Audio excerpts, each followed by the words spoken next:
Di video kali ini aku ingin membahas tentang guru di Sragen yang katanya pensiun tapi disuruh mengembalikan uang 160 juta karena menurut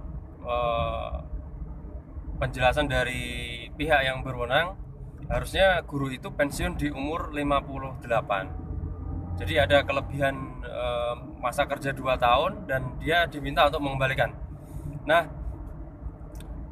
kasus ini sudah diberitakan di berbagai media nasional dan banyak komentar netizen yang menunjukkan simpati dan rasa kasihan kepada ibu guru itu ya. Cuman di video kali ini aku ingin mengajak teman-teman untuk membahasnya dari sudut pandang administrasi kepegawaian. Jadi yang pertama ingin aku sampaikan adalah, pertama, apakah dalam kasus itu benar apabila si ibu guru itu diharuskan atau diwajibkan mengembalikan uang gaji yang seharusnya tidak dibayarkan kepada beliau ya. Jadi kalau menurutku itu adalah sesuatu yang salah ya. Kalau istilahnya negara ya, yang dalam hal ini adalah yang memegang anggaran itu meminta pengembalian uang dari ibu guru itu. Jadi kenapa? Karena gini, to the point aja ya. Jadi sebenarnya di dalam peraturan Badan Kepegawaian Negara nomor 3 tahun 2020 tentang petunjuk teknis pemberhentian pegawai negeri sipil itu di pasal 7 ayat 1 itu bunyinya seperti ini ya. PNS yang telah mencapai batas usia pensiun diberhentikan dengan hormat sebagai PNS. Nah, PNS yang telah mencapai batas usia pensiun diberhentikan dengan hormat sebagai PNS. Aku ingin mengajak teman-teman fokus pada kata diberhentikan. Jadi di dalam pasal itu, ayat itu, ada kata-kata diberhentikan. Nah, artinya apa? Artinya PNS itu berada pada posisi yang pasif.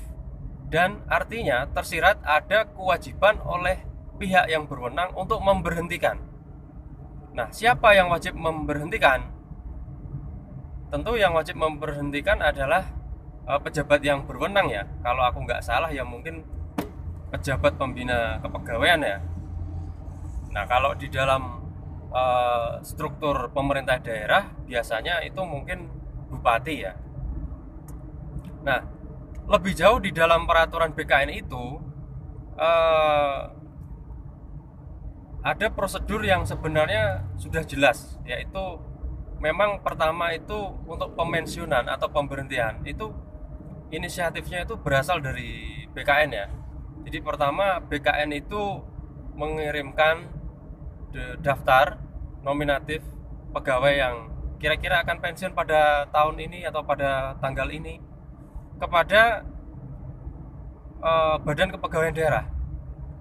Nah, kemudian Badan Kepegawaian Daerah secara koordinatif mengontak PNS yang bersangkutan sehingga usulan pensiun atau usulan pemberhentian itu bisa diproses antar mereka ya.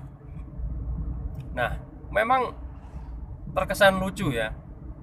Lucunya adalah kenapa bisa kelewatan. Artinya pada saat usia Bu Suwarti 58 itu oleh pihak yang berkepentingan, dalam hal ini adalah kepegawaian daerah, itu kok tidak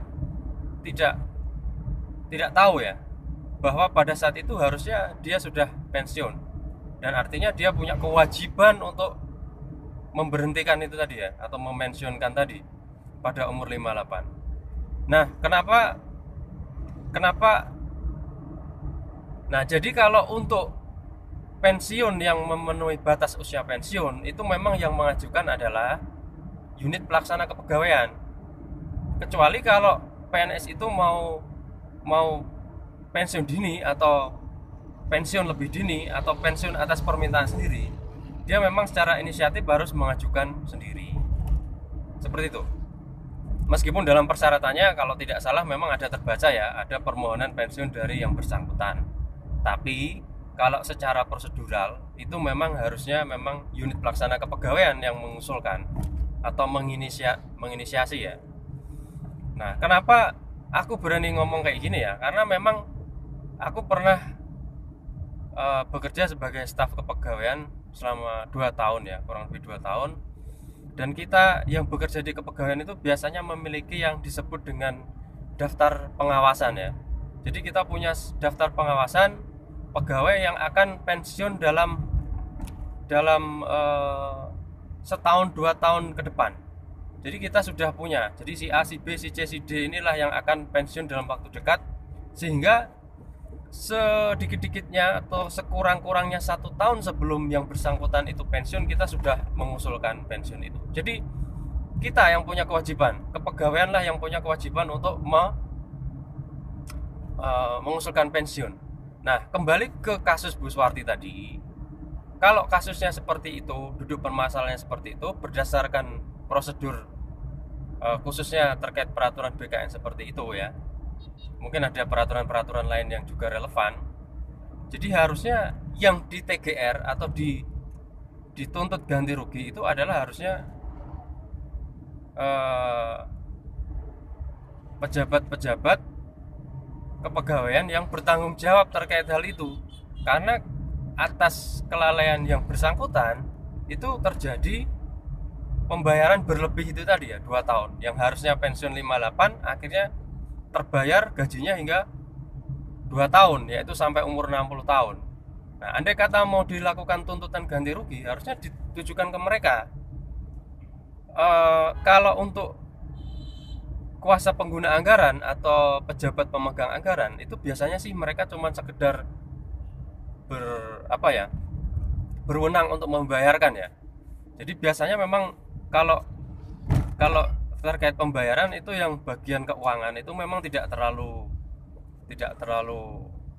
bertanggung jawab dalam hal ini ya, tapi juga perlu dilihat juga ya kasusnya ya lebih mendalam. Tapi karena mereka itu cuma menerima usulan pembayaran belanja pegawai kan dari kepegawaian. Kalau kepegawaian sudah memberhentikan atau sudah memvalidasi bahwa pegawai ini tidak berhak untuk pembayaran, kan tidak akan dibayar. Jadi andai kata mau diajukan ganti rugi 160 juta karena kelebihan pembayaran gaji, itu harusnya adalah kepada pejabat-pejabat kepegawaian yang berwenang. Dan ternyata pada kasus itu ya maaf kata ya, dalam tanda kutip, lalai melakukan pemberhentian pegawai.